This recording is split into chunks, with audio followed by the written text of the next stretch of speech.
Here's another 190 SL cylinder head I've been asked to evaluate for rebuilding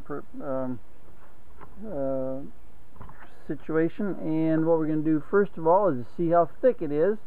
That'll give us an idea if we've got anything that's rebuildable. Original thickness is 3 inches, 3.346. So let's see what we've got here in terms of thickness. And we're going to do it. We're going to take multiple measurements at different locations. All right, let's start off here with.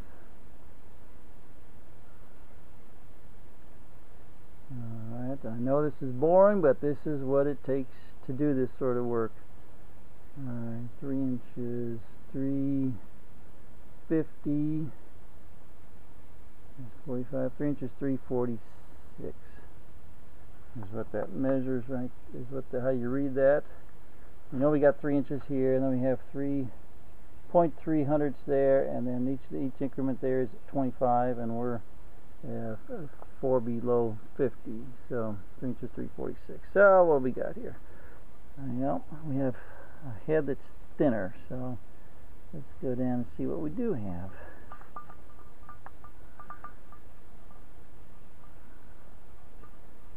Get it on the edge.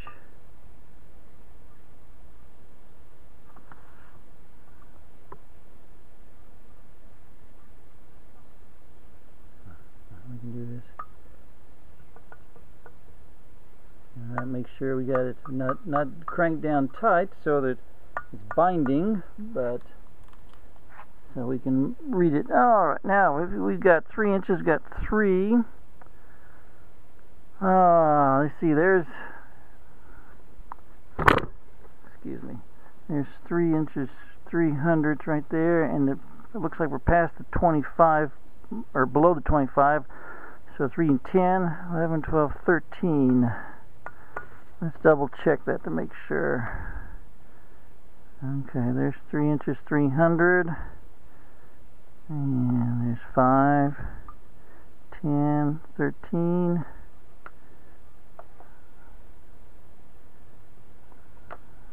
Gotta get it back on. Go.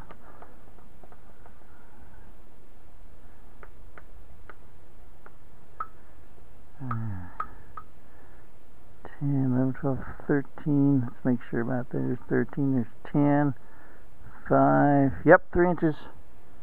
313. 3 inches. 313. Now the minimum is 3 inches. 306. So you can you do the math. 06 from 13. What is that? 7. Yep, looks like 7 thousandths, which is not a whole heck of a lot. So this thing has been shaved within an inch of its life. But let's check elsewhere to see what we're going to end up with here. Let's check in the middle where it typically gets machined incorrectly and see what we've got there, because what people do is machine these things when they're warped, and they end up with different thicknesses as we go along. Alright, so this is 3 inches, 315, 16, 3 inches, 316. Not a great deal of difference, but in terms of machining, it is enough of a difference. Let's move this here closer. Okay. See what we got here. Let's make sure our anvil is clean.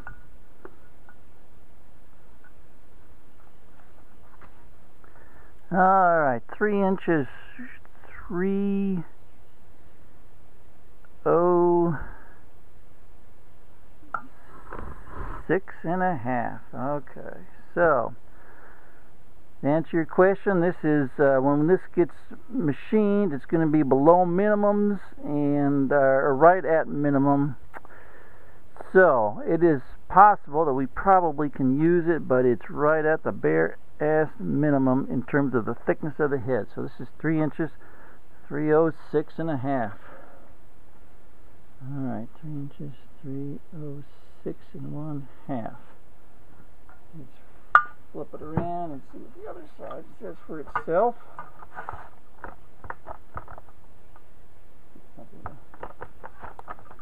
Prop that up with how about a thermostat housing. That's good. Alright, what do we got here in this corner?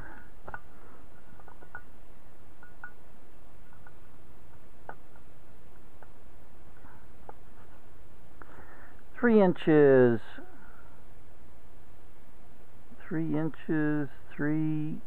1, 2, 3. That's already below minimums. 3 inches, 303. So we're already below factory minimums. 3 inches, 303. Somebody has done us a disservice. Okay, let's see what we got in the middle here. Okay, really shouldn't even bother to go any further because it's below minimums, but we can make it work. You have to make a custom copper head gasket to go with it. Alright, 3 inches, 3, 15, 16, 7. 3 inches, 317. 317. Let's check at the rear here. Okay, what have we got?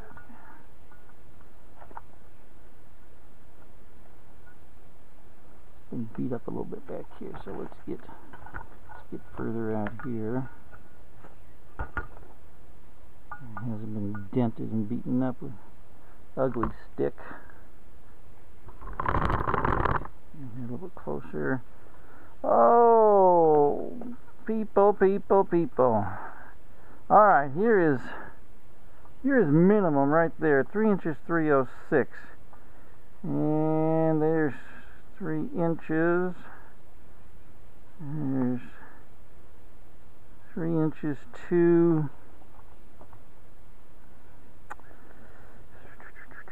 3 inches, 2, 7, 50, 60, 70. Inches, 2. Nope, yeah, that's 3 inches. That's below 3, so that's 2, 75, 85, 95, 95, 94, 93. 3 inches, 293. That is pitiful.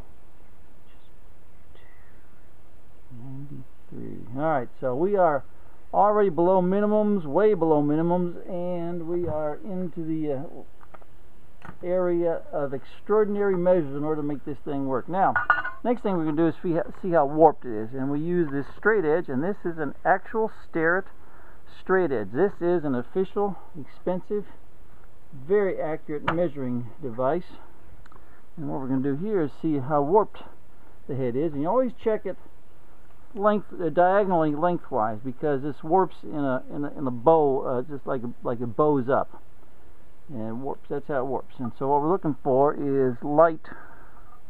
You can see light under through there. What we're looking for is light underneath here, and it does not look like any lights coming through. And then we take our feeler gauges, go down to our thinnest feeler gauge, let's say 4/1000, and you stick it underneath here, put the gauge underneath in place, and then see if it's got any friction, got some drag. So this thing pretty much came off flat, so that's very encouraging.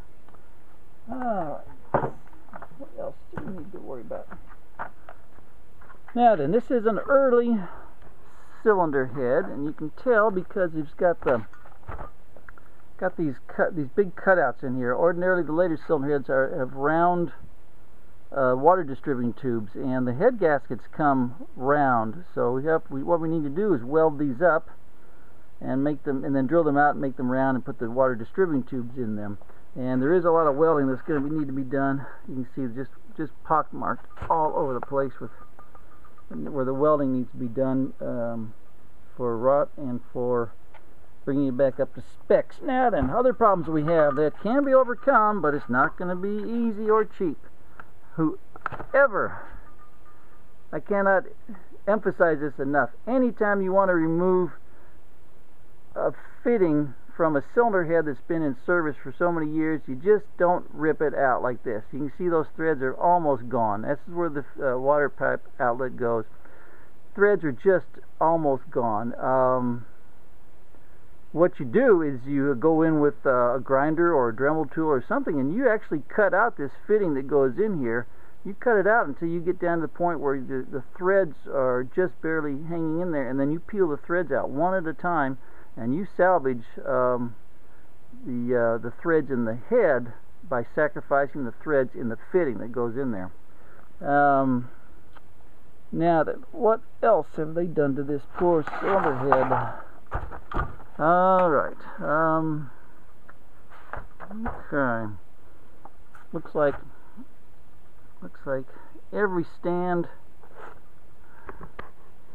every hole for the rocker arm stands are stripped out. Just nothing left of them. Absolutely nothing left in there. So those get helicoiled. Let's see. Well, here's the production date on the cylinder head. 21st day, 2nd month, 1956. Okay. Now then, these are plugs that go there. This is how the cylinder head is cast. These are core plugs, core holes, and it's how this cylinder head is cast. They have to have some way to support the molds or the patterns that around which sand is poured, or into which the aluminum is poured. I don't know which one it is, but anyway, the result is you got have holes that you have to plug up. All right, so there are aluminum plugs that go in these holes, and I have never in my entire life had to remove one of those plugs for any reason. There's absolutely no reason to remove those plugs, and whoever did it this time stripped out these threads, and unfortunately the only thing I can think of is to just make up an aluminum cap and then weld it in place.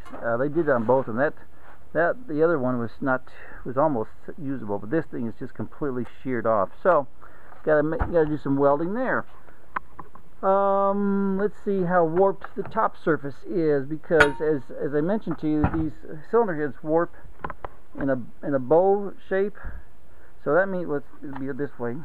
So that means as this thing is warping like this, the bottom surface is warping down like this. Well, the top surface is warping where the valve cover has got to go. So let's see if this is how warped this is.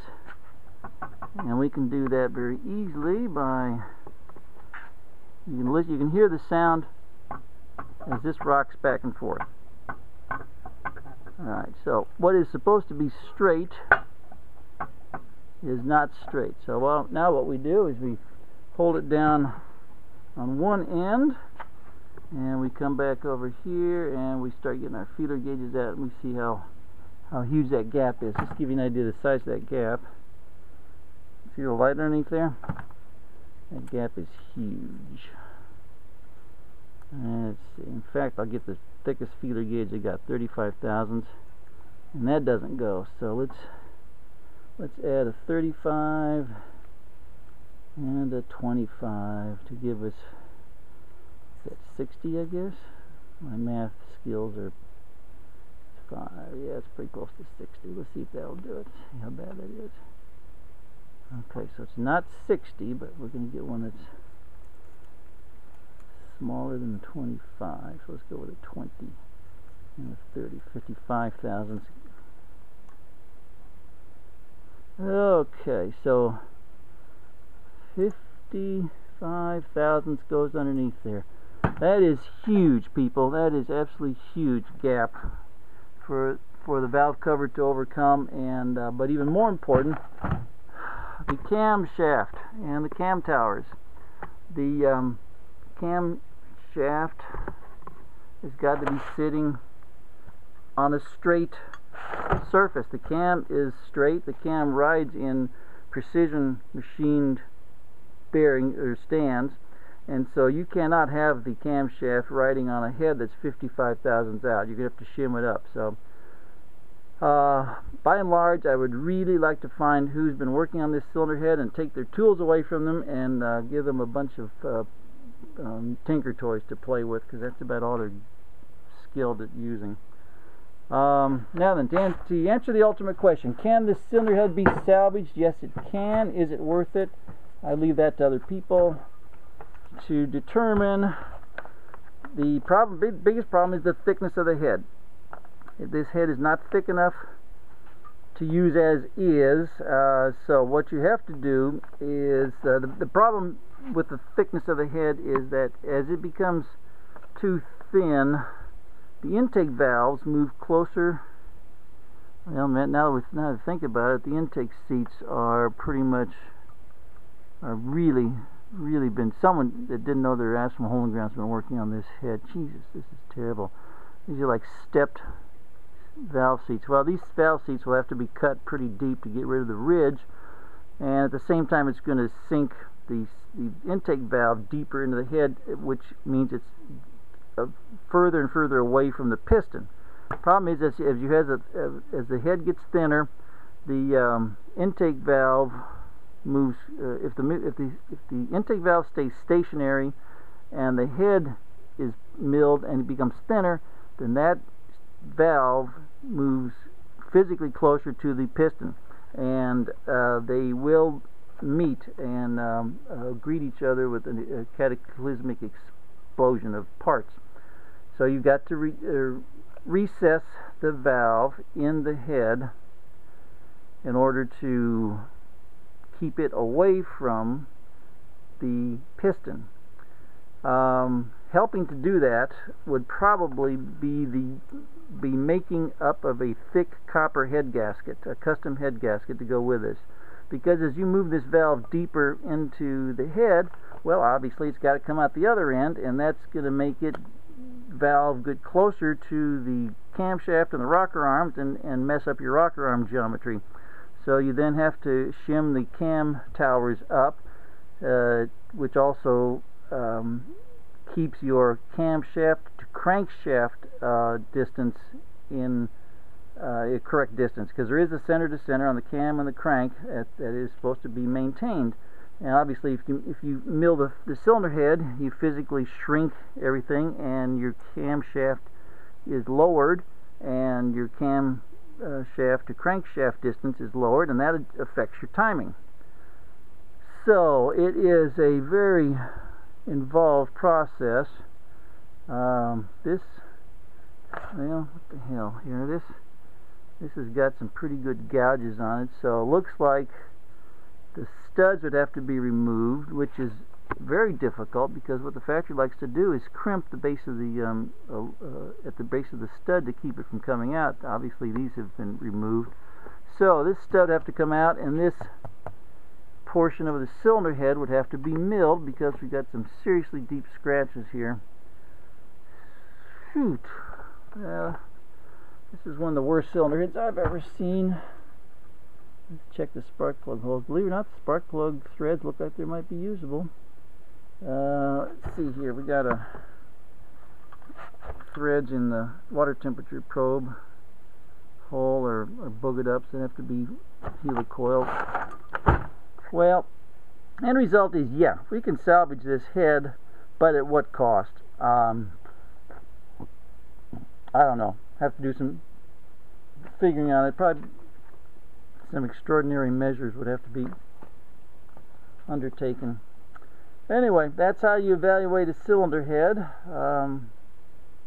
I hope others, if you have any questions, please ask. I'd rather have you ask questions than to ruin a perfectly good cylinder head.